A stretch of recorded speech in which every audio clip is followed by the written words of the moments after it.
Welcome to Built to Win, the podcast created to help you level up your business game by developing a success mindset made for the long run.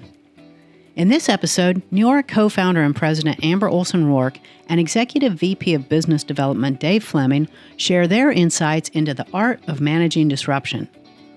Join us as they share actionable strategies for navigating unexpected changes, highlight how to identify and seize opportunities that accompany disruption, and discuss how entrepreneurs can stay ahead of the curve and turn potential setbacks into stepping stones for success. Hey everyone, welcome to Built to Win. We are talking today about how do you deal with disruption or a sudden change. So it feels like we've lived through a century's worth of disruption over the last few years, right? The pandemic was disruption in every single capacity of life. We've also experienced changes in the economy, changes within many industries, including our own industry that we operate in Neora. We're going to talk about that a little bit, but it seems like more than ever, people are being faced with moments where there's just sudden change or sudden disruption. And that really, as a result of a lot of advancements, when you have rapid advancements in technology or shifts in consumer behavior, that can lead to disruption. So I wanted to have a chat about all things disruption because I think that it actually can be a very good thing if you have the right mindset and take the right action steps around that. So we just actually last weekend really wrapped up one of our Neora conferences. We come together in person a few times a year. And it's, yes, it's about business, but a lot of it is about mindset and personal growth and the things that it actually takes to be a successful entrepreneur long-term. And we were doing a panel and we were talking about all things kind of leadership and future vision. And Dave actually shared on stage with everyone a moment of disruption in his career. And I thought that would be a perfect way to start this. So welcome, Dave. Dave is actually now coming to us live from Spain, where he's at another event. So I would love for you to just share with listeners that story, because I think it perfectly encapsulates a moment in time where there was something, a sudden change, a sudden disruption that you weren't expecting, and then what you did and what that led to. Yeah, for sure. That was definitely, and I think a lot of our listeners probably can relate to this because, and we've talked about this before, success isn't a straight line, a straight pathway to, winning and doing everything correctly. And you will have disruption, you will have setbacks. And for me personally, the story that I shared was, I had been working with a company that I really enjoyed.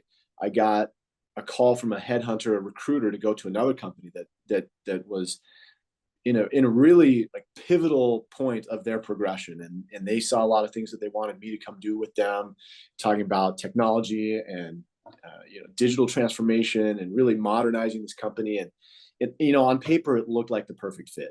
And I really honestly felt like it was the perfect fit.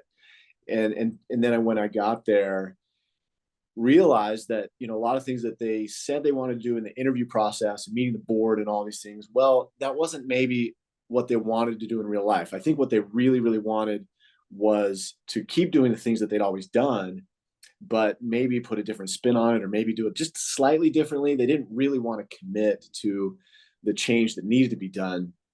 As a result, they decided to bring the former CEO back to the company, CEO that actually let go, and bring her back to the company, which meant, there's no room for me at that point. And so there was no other pathway forward. We had to part ways. And it was, it was shocking to me. It really was, and disappointing and all of the things. Like anytime that you find yourself in a situation like that, and if you have, it's hard not to take it personally. If you haven't, I'm glad you haven't, because it's one of those things that kind of shakes your sense of self almost, because you're like, did I do something wrong? Did I misread the situation? And so you start doubting yourself quite a bit. At least I did in my case. I was like, I thought I did everything that I was supposed to be doing. And I think that, when that happens, if that happens, I think you have to take a moment. You have to just step back and say, okay, it's not the end of the world, right? It's not like I'm a professional athlete and I just had a career-ending injury, right? Yeah, I had a setback. I had something happen that I would prefer not to, but it's happened. And so now I get to decide. Now I get to decide, what do we do from here? Can I let this be a defining moment? Can I let this be an opportunity for further personal development? And I think that's how you should approach it. And that's how I tried to approach it myself, was say, okay, what can I learn from this? And I think the first step in this is understanding, being honest with yourself. Like, did you do everything you could have? Did you live up to the expectation? Was there a reason that they decided to part ways? And I think, being really, really confrontational with yourself and with your own performance is really important, because you can really learn some things in a situation like that, and see, are there things that you can improve? And if there are, then you make a plan. Let's improve those things, because if you're on this podcast, if you're like me or like you, Amber, like you're not interested in being the same version of yourself forever and ever and ever. Like, I want to improve. I want to continue to get better at the things that I do. So that's what you have to be able to identify, what could I have done better and what could I have done differently, and then make a plan, and then just set out to execute that plan and really learn from it, because disruption is a tough thing, but it is also an opportunity. And I think we've talked about that before on this podcast, but anytime there's disruption, there's also opportunity. And for sure. And I think so many people can relate to those moments where you thought your life or your career was going in one direction, and then all of a sudden, suddenly it was not. So success is not necessarily avoiding those moments of disruption, but I think what you do in those moments. And like, you had this wasn't like, when you went to this role, it's something you casually did, like you moved across the country. So like, this was like, you had uprooted your life. You had come to this place for what you thought was like, this is how I'm going to live out the end of my career. But more often than not, when a door shuts, whatever that door is, I find that there is a reason for that. And a lot of times it leads you to something that you didn't even know you were looking for. So what did you do in that moment where you found yourself? How did that lead to now where you are here today? And like, you wouldn't have had that door open if that first part of the change and the disruption had happened. Yeah, sometimes things happen to you, and then you have to decide, like, is this going to be something that I'm a victim of this situation, or am I going to turn this into something that happened for me? And it's such a cliche, but it's a cliche that I 100% believe in, that life is happening for you or it's happening to you. And that all takes place in your own mind. Like, you can decide, like, yes, tough things happen in life, hard things happen in life. That's not going to change. But how do you go about that? And what do you do with that? And you're right. Like, in this case, I had moved my family across the country to a different city. Fortunately, it was a city that we were familiar with and where we really enjoyed. So it was, it wasn't a terrible situation, but I was forced to kind of reflect and say, okay, what do I want to do next? Like, what do I like? What am I setting myself up for a pathway that I want to do? And so I was very reflective, and I made a list of things that I wanted to do. And if I'm going to go work for a company in this space again, that there's a very specific list of things that I wanted to do. And, if I probably had that list. In fact, I did have that list. Like, I knew those things, but I had not necessarily committed those things to paper or made a very specific, like, written those things down and very consciously said, like, these are the things, this is my checklist, until I was kind of forced to confront that and to say, do I want to keep doing this, or do I want to do something different, or do I want to like change my career 180 degrees and go do something completely different, which I had done previously. I went in, left what we're doing now, or left this, social selling into technology. And then after spending 5 years in technology, came back to social direct selling because there were some things that I love about what we do. And so that was where I was. I was like, okay, there are still things that I very much love about what we do in this space. And there are some things that I feel like should be done in this space. So if I'm going to keep doing this, I want to align myself and my values with a company that feels the same way and acts the same way.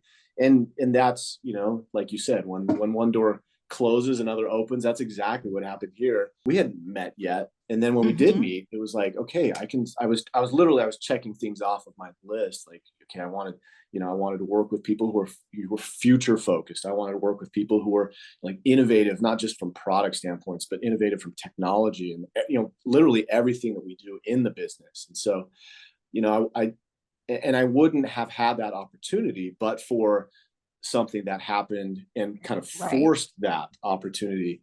But it was something that absolutely worked out for the better. And I think that no matter what happens, disruption happens, career wise, things happen, and it always gives you an opportunity to do something better.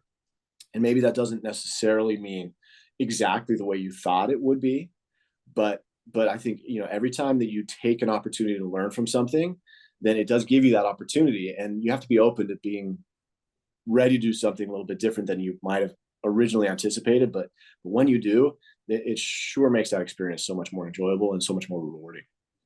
Yeah, I love that.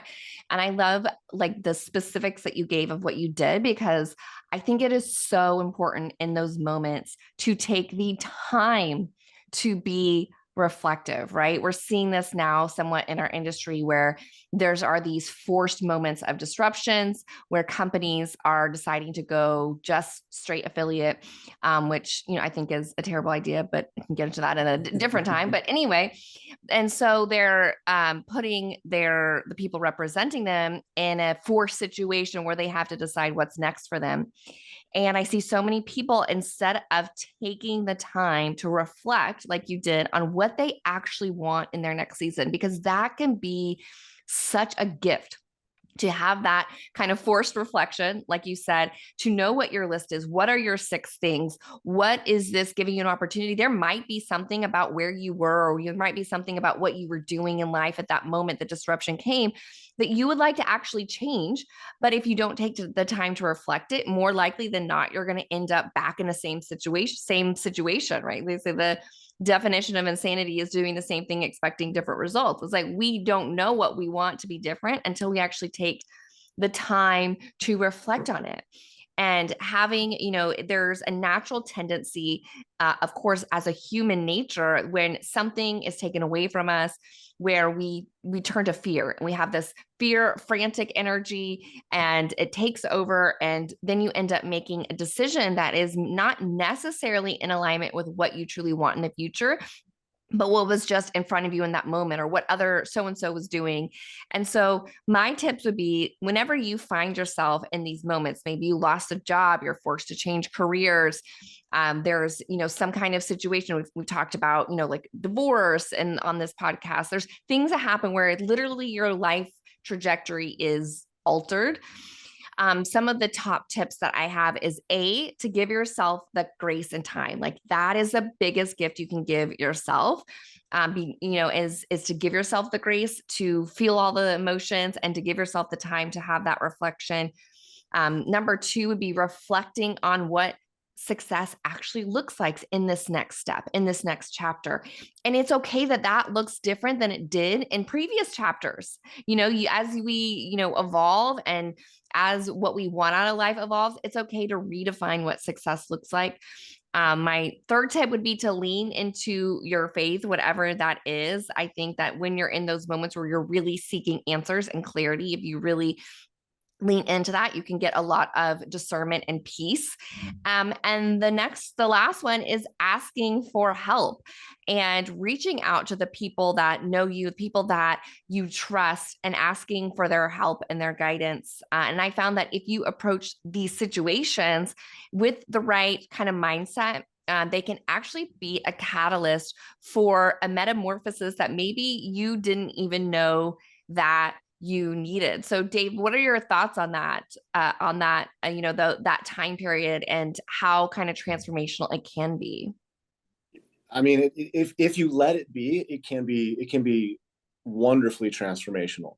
I think what you said, I think in a lot of people, something happens, you lose a job, something goes wrong, or you're forced into that situation. It can be really, really easy to just kind of latch on to the next thing, because you feel like the ship is sinking, and you gotta stay afloat somehow.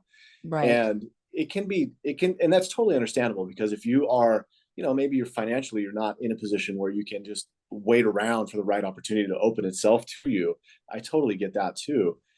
But if you take that time and you really focus on what it is that you want, maybe you're latching onto something for, knowing that it's temporary while you're considering what it is that you want to do long term. Like maybe there's a short-term solution that puts food on the table and pays your bills, and that's great.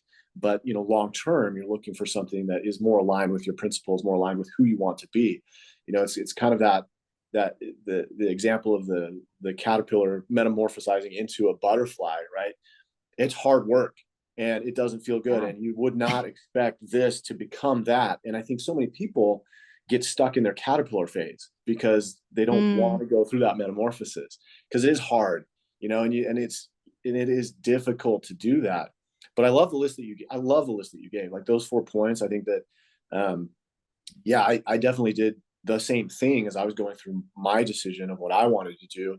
And I think that you cannot really underestimate the power of asking for help, asking other people for their opinions, asking people for what they know. Because if there's one thing I've learned in my career, it's that I don't have all the answers, and I never will. And there's just so many things that I can benefit by having those conversations and reaching out for that knowledge, and just learning like what other people know, what are other things that I should be thinking of, because maybe I haven't thought of them myself. But do the work. Ultimately, if you're a caterpillar and you want to become a butterfly, there's no shortcut to doing the work. You have to sit down, you have to decide, what does that future look like? And once you've decided what the future looks like, then you can go about making those changes. But if you're just floating from one thing to the next, and you're just trying to make ends meet, you're just trying to put food on the table, sometimes understandable that you might be there temporarily, but long term, you got to decide what you want to do long term, and then put a plan into place and to make that happen. You can't just stumble your way forward and expect everything to happen the way that you want it to. It just doesn't work that way. Yeah. I love that there's no shortcut to becoming a butterfly. That is true. There's just some things, right? We can't hit the easy button. So switching gears a little bit on this topic of disruption. So we've been really talking about like these big life events that can be very disruptive to us, but disruption can also happen within industries, within product categories. And on this podcast, we're speaking to entrepreneurs, and they might be entrepreneurs in lots of different varying industries.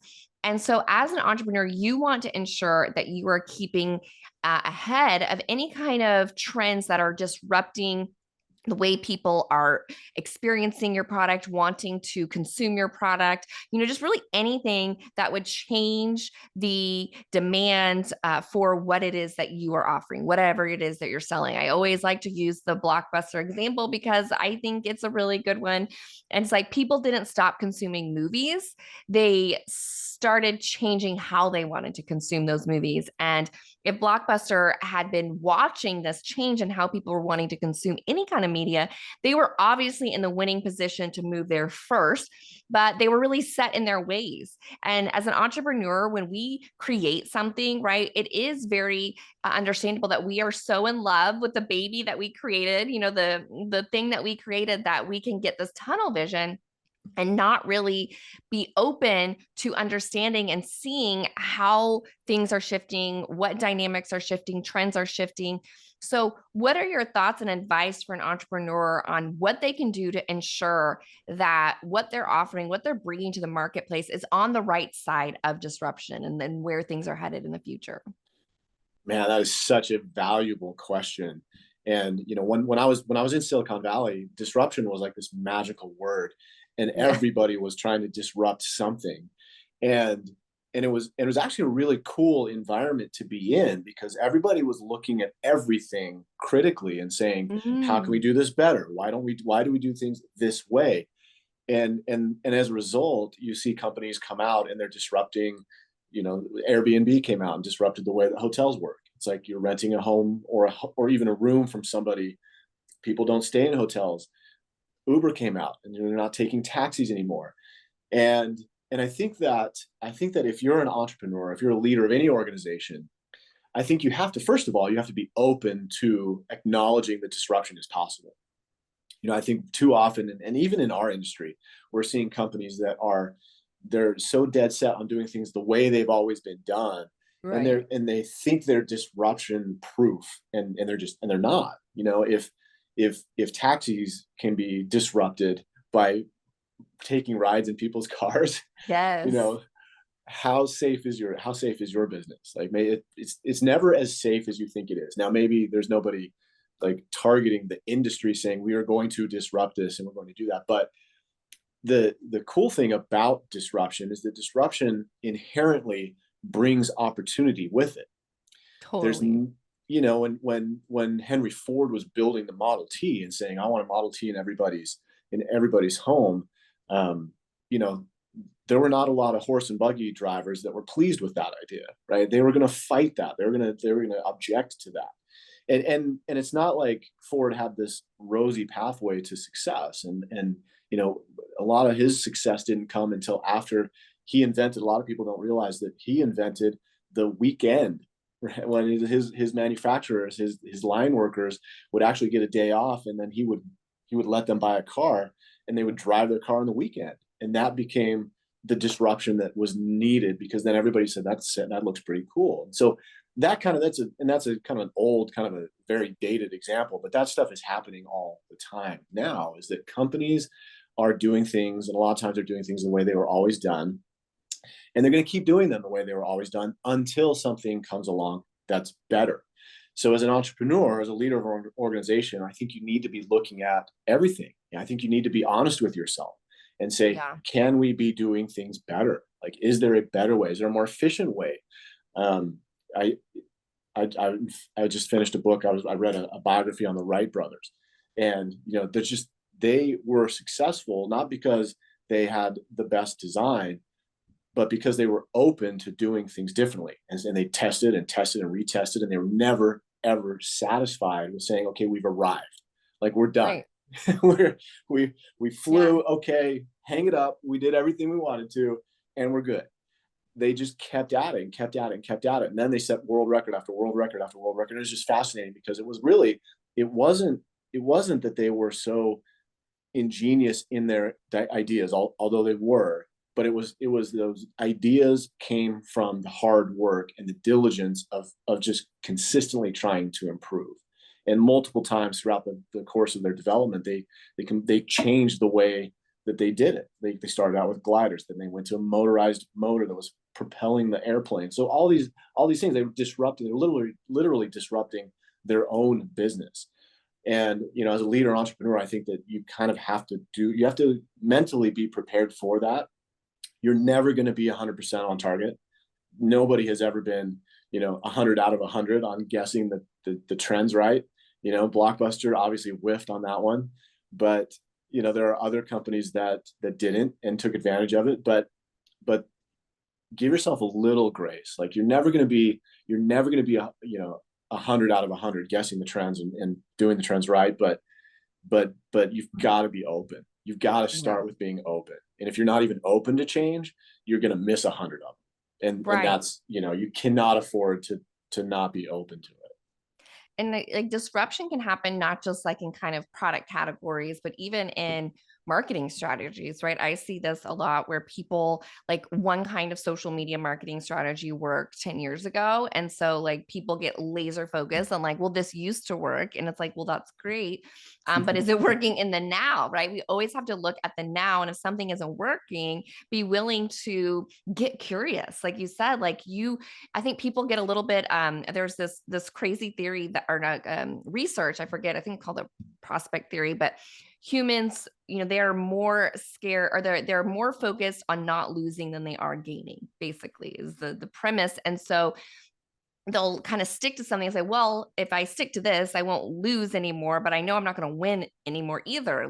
And so by getting curious, like you said, and being willing to test out new things, like, oh, maybe if I, changed this part of my social selling strategy, or if I tested out this, like, no one's going to die. Like, your business isn't going to go off a cliff, but you have to be open to trying out new things to see what is working in the now. And if what you're doing isn't working in the now, you have to question why you're still, focused on doing that. And I think most of the time we can see that something isn't working or consumer behaviors are starting to shift. They want it to be marketed to differently. They want, different things. But I see so many times that entrepreneurs will convince themselves that that isn't happening because it happens to be an inconvenient truth for them, right? It's going to require them to question some narratives they've had, question, some strategies they've had, and maybe even learn some things that they don't yet know, which can be scary.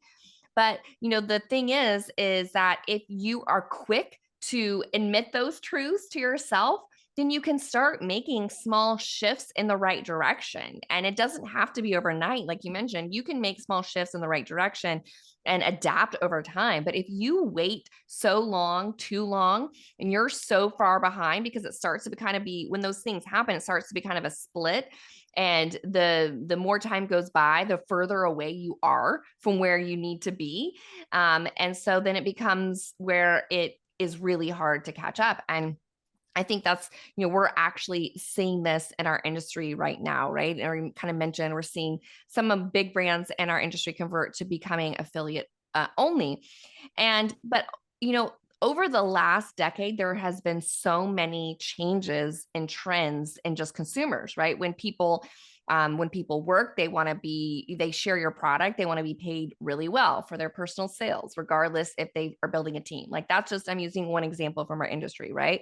So some companies have been adapting to that. We actually have been built that way from day one. So that's great. And we've been in alignment.